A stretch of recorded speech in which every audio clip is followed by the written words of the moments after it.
Om Shri Sai Ram. Humble pranams at Bhagwan's divine lotus feet and loving Sai Rams to one and all. Let's continue with our third teaching technique, that is group singing and bhajans. In group singing, we also teach value-based songs, and also when we teach bhajans, we teach the hidden values and stories related to bhajans. This helps to bring out the bhava in the bhajans. As we all know, bhajans have three components: raga, bhava and tala. Swami says that the letters bharata, bharata indicate these three aspects of bhajans.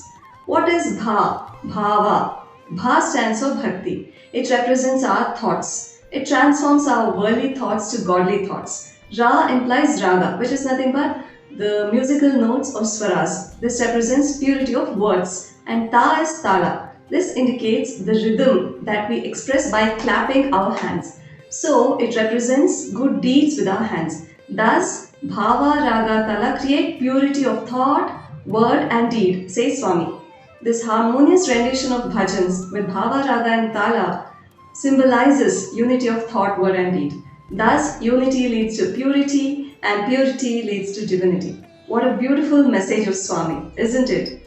Through bhajans, children need to be taught the power of devotion, the value of devotion, which shouldn't be underestimated.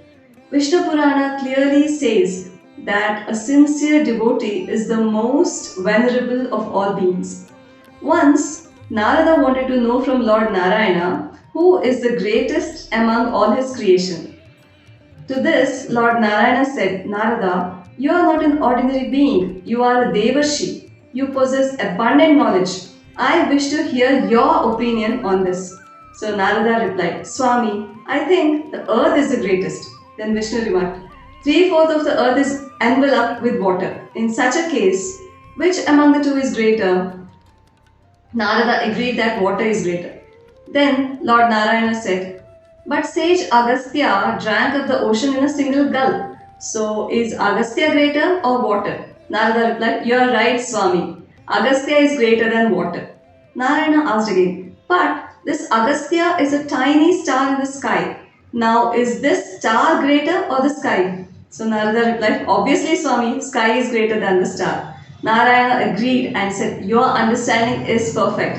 The sky indeed is greater. In my incarnation as Vamana Avatar, I asked for 3 steps from Bali Chakravarti. And in the course of taking the gift of 3 steps, I assumed the form of Trivikrama, covered the entire earth in 1 step, sky in the 2nd, and there was no room for the 3rd step. Bali Chakravarti had to offer his head for the 3rd step. So, now is God greater or the sky? Narada replied, Swami, when the mere foot of yours covers the entire sky, how much greater your full form would be.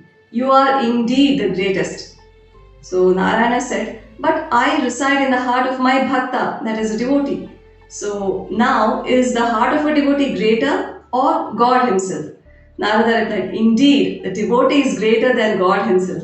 So we can teach children through this Chinnakatha the power of devotion and how a devotee can trap the Lord himself in his heart.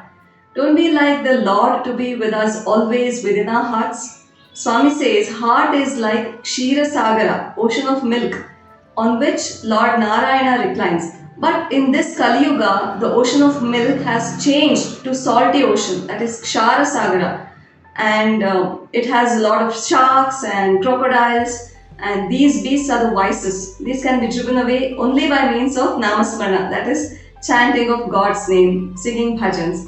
Swami gives another wonderful analogy. Just as birds perched on treetops are chased away by clapping your hands, you can chase away the six vices perched in your minds through rhythmic beats.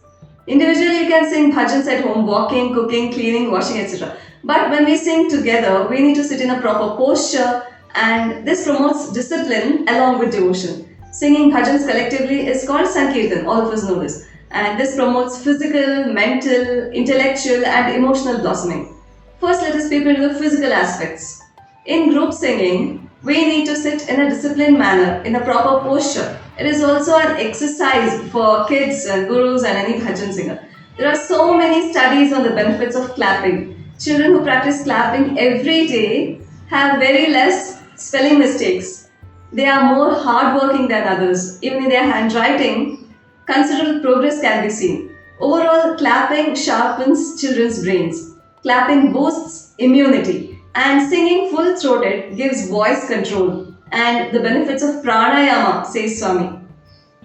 Singing improves the quality of respiration. Rhythmic heartbeat also improves, and this gives good health.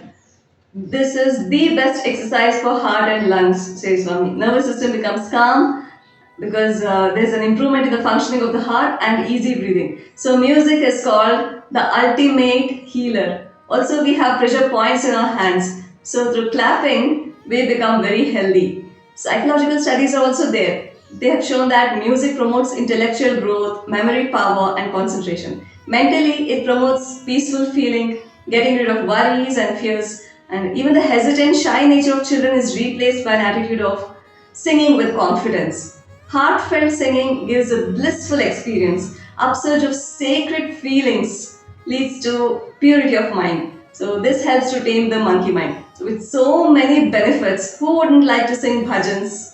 And we'll be teaching simple 4-line bhajans to children. More emphasis would be given to the power of God's name and namasmarana. When we teach Mahaganapate Namosute, children should be told to visualize a picture of Lord Ganesha, or the gurus can simply display a picture of the Lord. When we teach Jaya Jaya Rama, so gurus could tell the story of Sri Rama, that is Ramayana, and also exhibit a picture of Rama, Lakshmana, Sita, and Hanuman to help them visualize. When we teach Jai Hare Krishna, Govardhana Giridhar, we can tell them the story of Govardhana Giri, how Lord Krishna lifted the Govardhana mountain with his little finger to save the residents of Gokul from Indra's anger, who poured torrential rains. So we can understand how bhajans can be taught and sung effectively through a story related to the bhajan. And this is exactly our next teaching technique, storytelling, which we learn in our next episode. Offering these words at Bhagwan's divine lotus feet. Thank you all. Jai Sai Ram.